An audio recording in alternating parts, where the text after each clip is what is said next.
off a little bit, and then I kicked it up, I don't know, halfway up, so it can start warming up pretty good. We use the DeWalt cordless impact, and this is our slip hitch system. So as you can see, it travels up and down. Here, I can do it. It travels up and down, and then it slips forward and back.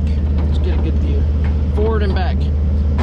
And these have, I get the ones with the steel trip edge, and these are your springs for your trip edge, and then that controls your edge. So what you do is you wear your edge down, your factory edge down, and then you put a bolt-on cutting edge on it inside. This one you might be able to see because I used it yesterday. Anyways, you bolt on a bolt-on cutting edge onto that whenever you wear that factory edge down. But anyways, we're gonna replace the shoes on both of these. As you can see, they're getting a little thin. They're not horrible. Where are you guys at? Dang it. They're not horrible, but they're getting there. I mean, that one's getting pretty thin. These are that same thickness all the way through. It looks like about 5/8. I know they're AR450, which is Hardox. But I think I'm going to keep these because I might try to get a company here in town. I don't think you can bend it. I mean, obviously they bend this, and I don't know how. Maybe I need to look into that. Maybe they heated up to bend it. But I thought about having a company cut me out, you know, basically that's flat bar with a notch in it back there. I thought about having them cut me out like some 1-inch thick, because these are adjustable. The little zigzag thing there, it you know, just zigzags down to where you can adjust it to get it to hit the ground. But I thought about getting some 1-inch shoes made, and then just weld that corner, and then I could build up the weld back here on the inside to kind of give it, you know, I could hard face it or something, maybe hard face the outside of the curve to give it some more wear resistance. But these are like $180, $190 a piece, and I don't know how much that AR would be. I'll look into it. But anyways, let's see. Brian's machine is just sitting here, so maybe handy dandy magnet. And I've got my I got my tripod, but give me a minute, I'll get that hooked up, picked up. My awesome door on my Kubota that I can pick something up and I can still get out and climb over the attachment. That's amazing.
To have me go back to another skid loader manufacturer that didn't have that door. I don't know. I might. I don't know.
yourself.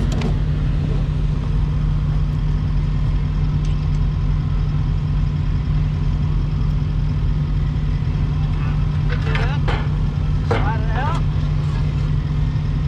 slide the new one in. Not difficult yet, is it? What hole are we in?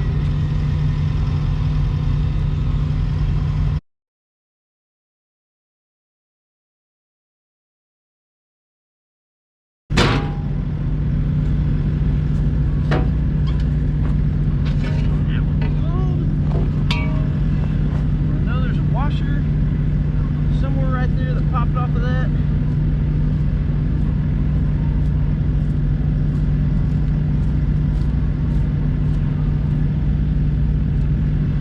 Who knows where it went? Somewhere in the snow. There it is. Got it. Okay. Put this one in.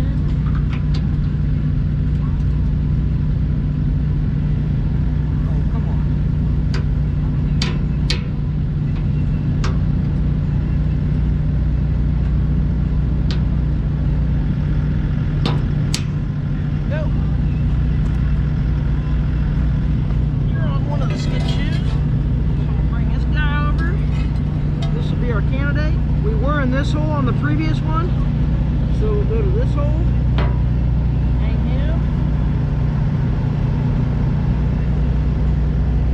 hardware,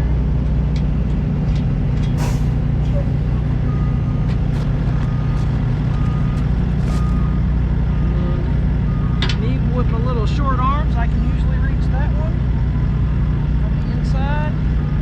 The other one I have to put my foot on and stand out here and do it.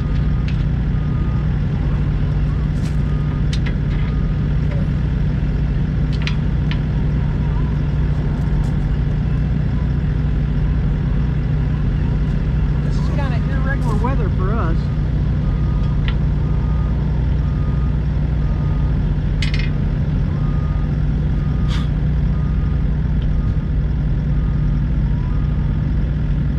We've had a really long stretch of some pretty cold weather.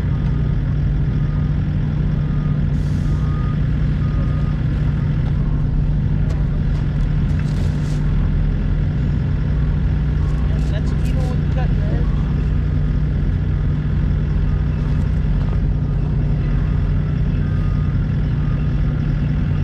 I don't think I want to go one more.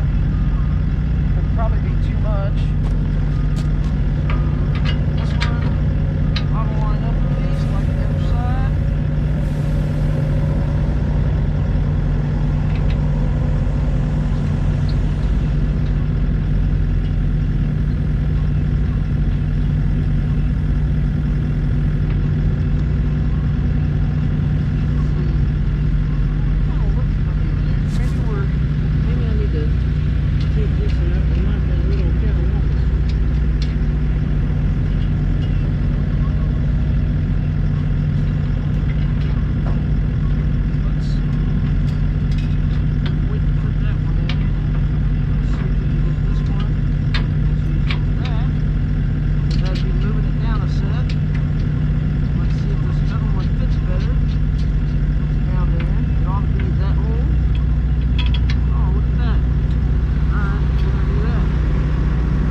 Side because I messed up.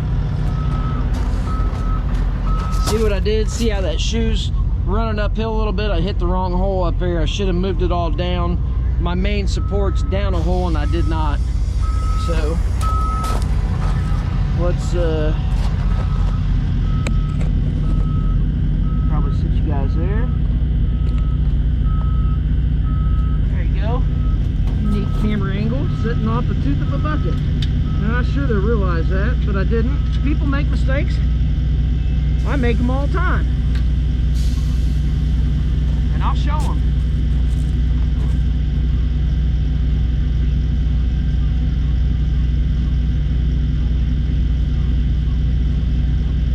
This pusher is missing a bolt, but I've got Boss Hardware at my shop. I didn't bring any extra. I don't have any extra carriage bolts, but I'll just go get a normal. I'll go get a normal carriage bolt. It's not wanting to slide forward. What's going on?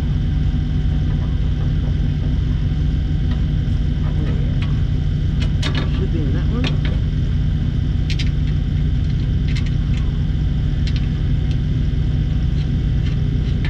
And this one should go in that second one down. It does.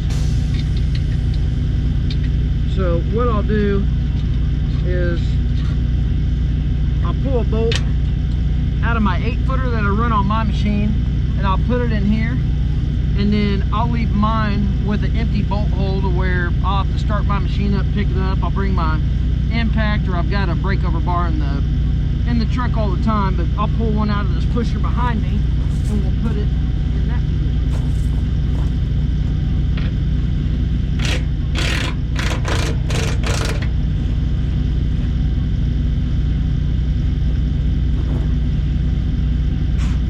That way, at least the pusher Brian uses will have all the bolts in it. If he gets down here before me or something, it's a buddy of mine. He helps me push down here. He'll be ready to go, and I won't have to worry about any of that.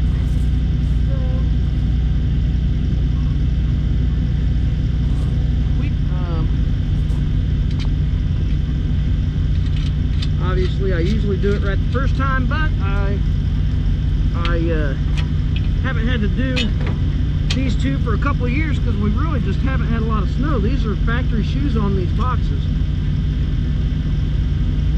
So this is Brian's box. So we're gonna put all the hardware in it, so he's ready to go. Like I said.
Process over here. Put you guys there. Stationaries. Do one end, do the other end. That's this guy.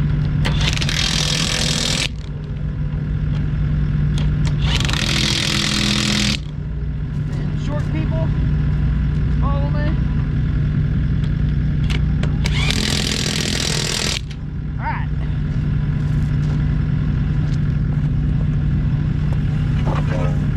Let's see. Impact in the rock. Alright. What the heck is that? Huh.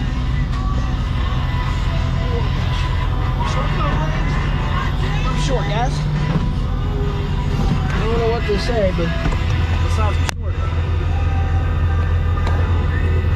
Alright.